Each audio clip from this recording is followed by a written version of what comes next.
تو ساری آسمانی کتابوں کا خلاصہ قرآن پاک، اور قرآن پاک کا خلاصہ علماء کہتے ہیں سورہ فاتحہ ہے، اور سورہ فاتحہ کا خلاصہ ایاک نعبد، یا اللہ صرف تیری بندگی، صرف تیری بندگی، صرف تیری عبادت، صرف تیرے آگے سجدہ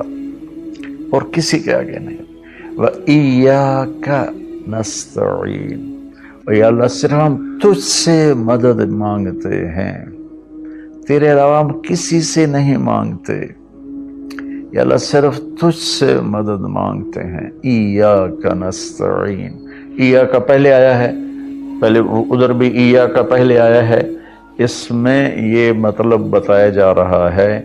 کہ یہ صرف اسی ایک اللہ کی عبادت ہے اور صرف اسی ایک اللہ سے مانگنا ہے۔